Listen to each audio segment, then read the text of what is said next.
So as everyone knows, local food has become an increasingly important topic in a whole bunch of different kinds of ways at a community level, at provincial level, national and international as well as we look at the topic. And of course, it's a topic that's of keen interest to planners and to folks working in public health as well. So pleased to again have with us George McKibbon, who will share with us his ideas on local food. So here, just to start with, how have you seen this issue or this topic evolve over your career, George? Much more attention given to local food and local processing. That's two elements I've seen on the one hand. And on the other hand, commercially, the realization that whenever I go into one of the three grocery stores in Port Colborne, same in Hamilton when I lived there, produce displayed is from anywhere else but local. And I was thinking to myself as I was driving in this morning, it's sometimes easier to get something from Peru or South Africa than it is to get something from Hamilton or Port Colborne. And the challenge then is, how does one create opportunities and business opportunities for people who live local to begin to benefit from the ability to share. And thinking of climate change going forward, the kinds of changes that are going to take place, I think, require us to be much more effective in growing local food and making it available for subsistence.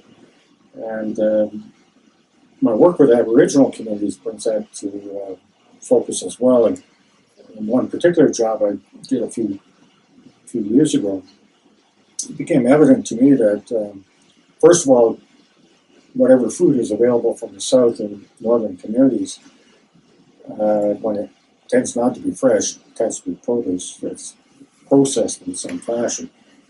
Fresh food doesn't do very well, particularly in fly-in communities, and it's very expensive, extraordinarily expensive.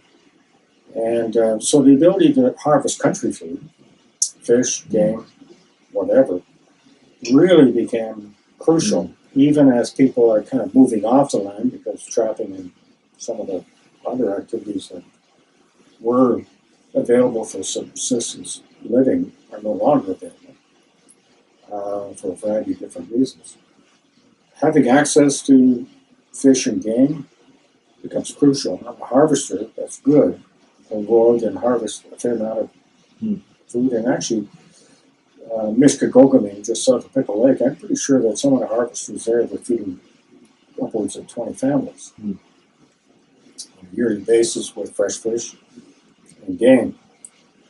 So maintaining that ability to continue traditional land uses as mining and recreational activities unfold becomes really crucial. And that was an area of more contention between M&R as land managers and the like.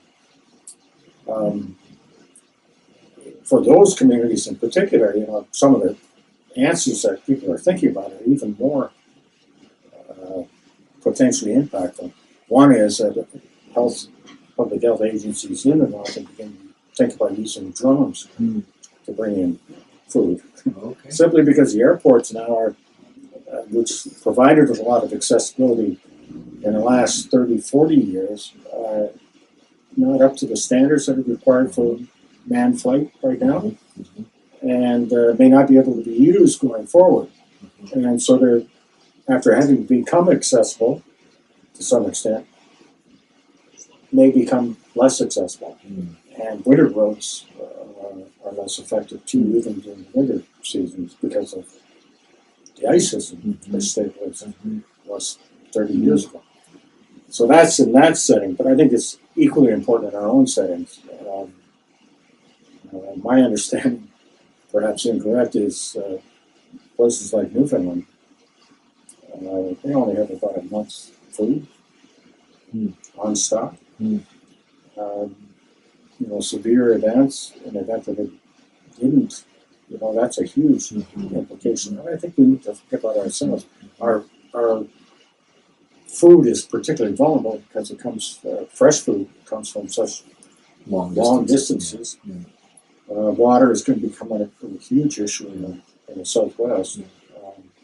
If sea level rise occurs in Florida, the way it's projected to occur, places that we've relied upon for fresh food are vulnerable. Absolutely.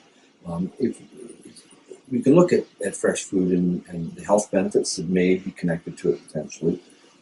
Certainly in terms of fresh food and certain kinds of fresh food, but there's also another lens to that, which is the opportunities that I think contribute to healthy communities, better opportunities for local farmers, perhaps better opportunities for citizens, better opportunities for communities. Any reflection you would have on the opportunities that can exist in addition to the health benefits that might be there? I think there's an economic opportunity and there's a community well-being opportunity. If you can supply processed food locally, more slaughterhouses, things like we've talked about here, various research that we've done, those become opportunities that enable us to be more self-sufficient. And I think it also would be good from a sense of community sense and well-being. And it would also provide some economic opportunities that are not available right now, simply because commercially we've organized the distribution of food through large commercial entities that are not particularly responsive to local people. I know the health units will have done lots of work around education connected to safe and affordable and local food and so on. But so too there's a role for planners in helping to design planning systems which allow for the production of local food, things like market gardens, roadside sales at the end of a farm lane. Other things that come to your mind that planners might be able to do to contribute to this topic? I think a broader assessment of some of the supermarket applications in Walmart. I think we have to be much more cognizant of the social implications of that kind of commercial demand. We really don't address that as planners very well. An ongoing challenge for our profession, perhaps, is to look at and build that. There are things like food charters that are happening that I know planners are playing a role in, and food hubs and things of that nature as well that can contribute positively. Anything else you'd like to add to this topic, George? I think that's it. Okay. Well, thank you very much again, and we look forward to your continued involvement with the course. Thank you. Thank you.